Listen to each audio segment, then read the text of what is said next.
نحمده ونصلي على رسوله الكريم اما بعد فاعوذ بالله من الشيطان الرجيم بسم الله الرحمن الرحيم اجيب دعوة الداعي اذا دعاني قال النبي صلی اللہ علیہ وسلم الدعاء سلاح المؤمن۔ رمضان المبارک کا بابرکت مہینہ ہے اور اس مہینے کے اندر جو اعمال کثرت سے کرنے چاہیے ان میں سے ایک عمل یہ ہے کہ ہم کثرت سے اللہ رب العزت سے دعا مانگیں، اس لیے کہ حضور صلی اللہ علیہ وسلم نے فرمایا، آپ کی حدیث کا مبارکہ کا مفہوم ہے کہ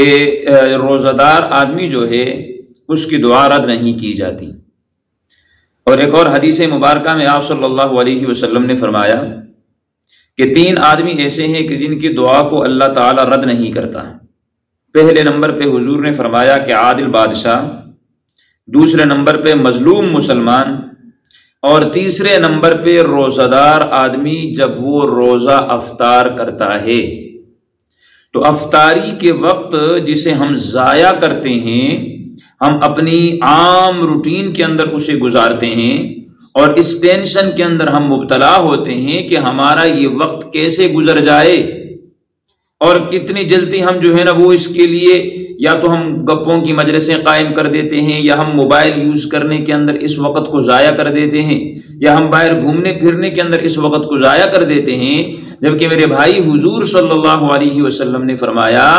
کہ روزہ دار افطاری کے وقت اللہ سے جو بھی دعا کرتا ہے اس کی دعا کو اللہ قبول فرماتا ہے، رد نہیں کرتا۔ تو ہمیں کثرت سے اس مہینے کے اندر اللہ سے مانگنا چاہیے۔ جتنا ہم اللہ سے مانگیں گے اللہ ہمیں اور زیادہ عطا فرمائے گا، اور اللہ کی ذات ہی واحد ایک ایسی ذات ہے کہ بندہ اس سے جتنا مانگتا ہے اللہ خوش ہوتا ہے، اگر کوئی بندہ اللہ سے نہیں مانگتا اللہ اس پہ ناراضگی کا اظہار کرتا ہے۔ تو پھر رمضان کا خاص مہینہ چل رہا ہے، اللہ دینے والا ہے، ہمیں لینے والا بننا چاہیے، ہمیں مانگنے والا بننا چاہیے۔ اب جتنا اللہ سے بندہ مانگتا ہے نا اس مہینے کے اندر اللہ اسے اتنا ہی نوازتا ہے۔ تو اس مہینے میں خاص کر ہمیں دعاؤں کا اہتمام کرنا چاہیے، جیسے حضور علیہ السلام نے فرمایا کہ الدعاء ہی العبادہ، کہ دعا ہی عبادت ہے۔ ایک اور حدیث میں حضور نے فرمایا کہ الدعاء مخ العبادہ، کہ دعا جو ہے یہ ساری عبادات کا مغز اور نچوڑ ہے۔ تو ہمیں اس بابرکت مہینے کے اندر بالخصوص اور بالعموم پوری زندگی اللہ سے مانگنا چاہیے، اس لیے کہ جو اللہ سے مانگتا ہے اللہ اسے کسی اور کے در پہ پھر